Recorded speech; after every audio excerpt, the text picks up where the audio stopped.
সুপ্রিয় দর্শক, আসসালামু আলাইকুম। আমি মোনালিসা শেলিস কিচেনে সবাইকে স্বাগতম জানাই আরো একটি নতুন রেসিপি দেখার জন্য। আজকে আমি মাত্র 1 কাপ গুঁড়া দুধ দিয়ে পারফেক্ট ক্যারামেল পুডিং তৈরি করে দেখাবো, কোনো রকম দুধ জাল দেওয়ার ঝামেলা ছাড়াই। রেসিপির শুরুতে ক্যারামেল তৈরির জন্য চুলায় প্যান বসিয়ে তাতে 1/3 কাপ চিনি ও 2 টেবিল চামচ পানি দিব।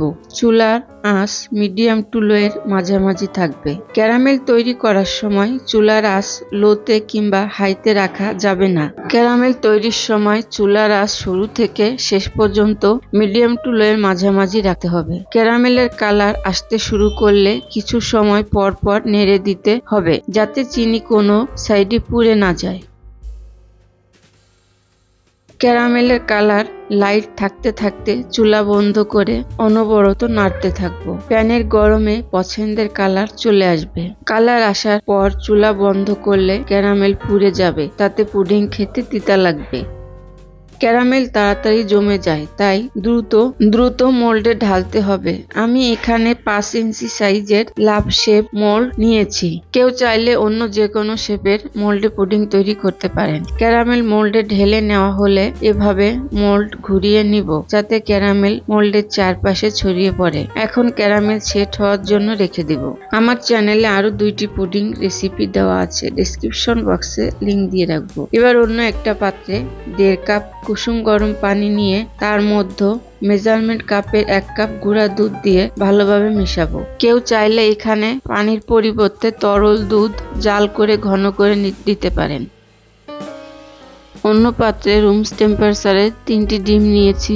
আরো দিচ্ছি 1/2 কাপ চিনি। চিনি এখানে আমার টেস্ট অনুযায়ী দিয়েছি, আপনারা আপনাদের টেস্ট অনুযায়ী কমিয়ে বাড়িয়ে দিতে পারেন। হ্যান্ড উইস্ক দিয়ে ভালোভাবে মিশাবো।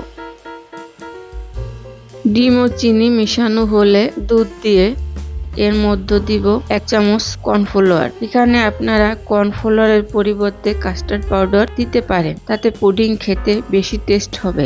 এখন দিচ্ছি 1/2 চামচ ভ্যানিলা এসেন্স। ভ্যানিলা এসেন্স দিলে ডিমের গন্ধ থাকে না এবং সুন্দর ফ্লেভার আসে। এখানে আপনারা ভ্যানিলা এসেন্সের পরিবর্তে সামান্য এলাচ গুঁড়া দিতে পারেন। আরো দিচ্ছি সামান্য লবণ। সব আবারও মিশাবো।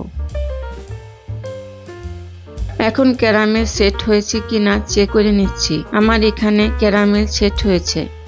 এখন মোল্ডের উপর ছাঁকনি দিয়ে পুডিং এর মিশ্রণ ছেঁকে নিব, যাতে কোনো লাম্পস না থাকে।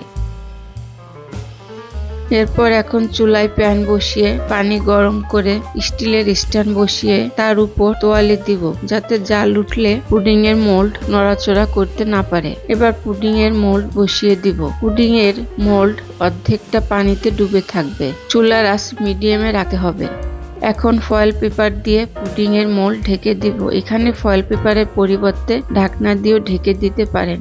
এবার প্যানের ঢাকনা দিয়ে ঢেকে দিব। প্যানের ঢাকনায় কোনো ছিদ্র থাকলে ছিদ্র বন্ধ করে দিব, যাতে পুরো ভাপটা পুডিং এ লাগে। এই পর্যায়ে চুলার আঁচ মিডিয়াম থাকবে। ফিরে আসছি 30 মিনিট পর।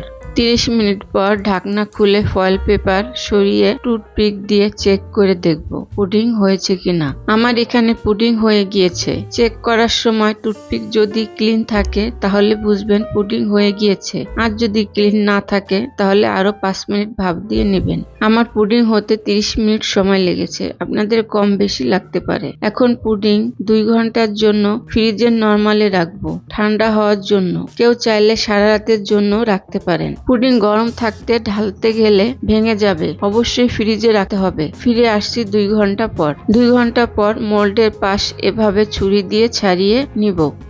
এবার মোল্ডের উপর একটা প্লেট দিয়ে ঢেকে দিয়ে এভাবে উল্টে দিব। দেখুন, মাশাআল্লাহ, আমার পুডিং দেখতে কত সুন্দর হয়েছে। গুঁড়া দুধের এরকম পারফেক্ট ক্যারামেল পুডিং তৈরি করতে আমার দেখানো প্রত্যেকটি স্টেপ ভালোভাবে ফলো করতে হবে। এবার পুডিং কেটে দেখাচ্ছি। দেখুন পুডিং এর ভেতরটা কত সুন্দর স্মুথ হয়েছে। আশা করি আমার আজকের এই রেসিপিটা আপনাদের ভালো লেগেছে। ভালো লাগলে লাইক ও শেয়ার করে দিবেন, আর অবশ্যই ট্রাই করবেন। সবাই অনেক ভালো থাকবেন, সুস্থ থাকবেন। আল্লাহ হাফেজ। আসসালামু আলাইকুম।